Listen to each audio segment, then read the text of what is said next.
Bienvenue à Étoire. Vous êtes ici sur un haut lieu de la métallurgie ancienne en Périgord-Limousin.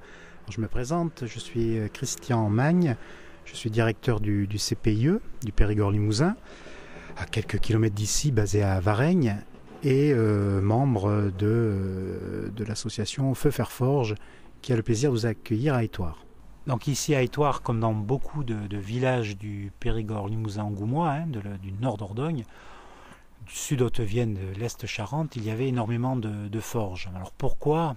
Alors que le Périgord est connu pour son environnement, sa préhistoire, on n'en parle pas trop, mais il faut savoir que pendant 2 siècles, ça a été l'activité principale de ce secteur, les forges, l'activité métallurgique, la sidérurgie, tout ça pour dire que l'on fabriquait ici, dans notre région, là, du fer, de la fonte ou de l'acier. Donc c'est connu aujourd'hui par les couteaux de Nontron, que tout le monde connaît, mais s'il y a des couteaux à Nontron, c'est bien parce qu'il y avait des forges autrefois et la matière première qui était la fonte. Cette matière première s'explique par la présence dans la région de minerais de fer, premier élément, de charbon de bois, donc de forêt pour fabriquer du charbon pour pouvoir fondre ce minerai de fer, et de l'énergie hydraulique qui permettait au soufflet d'être actionné pendant toute une journée. En général, ça se passait plutôt l'hiver, quand il y avait suffisamment d'eau dans les rivières.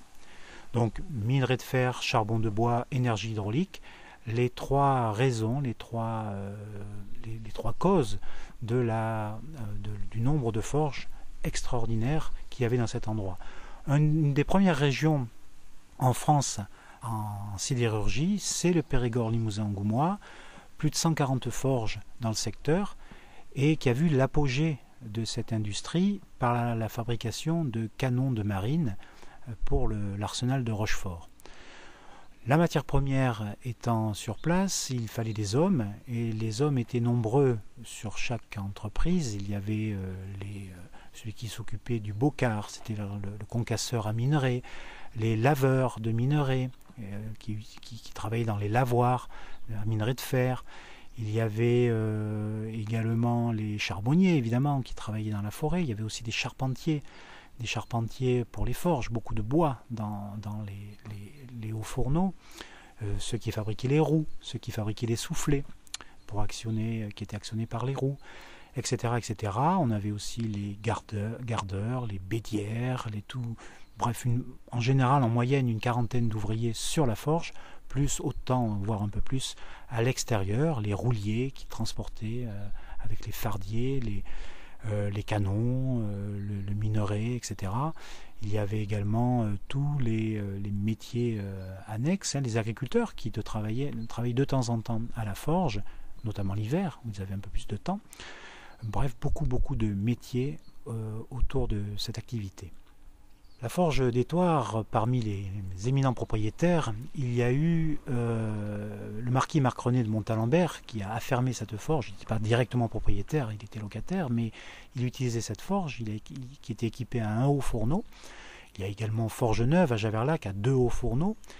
Et puis Ruel, surtout, qui a été la fonderie qui existe toujours aujourd'hui, et la DCN de Ruel, qui fabriquait donc des canons pour la marine.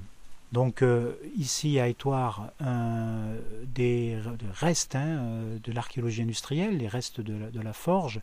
On peut découvrir avec par un sentier d'interprétation ce qui reste des forges, mais surtout vous avez l'espace Fer et Forge qui relate l'histoire donc de Montalembert, marquis Marc René de Montalembert, de Maritz, un ingénieur suisse qui est venu travailler ici aussi à Étoire, qui avait inventé une machine à forer les canons particulière.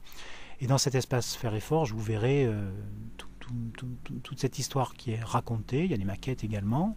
Vous pourrez découvrir aussi les bas fourneaux et le haut fourneau expérimental dans lequel on produit régulièrement des canons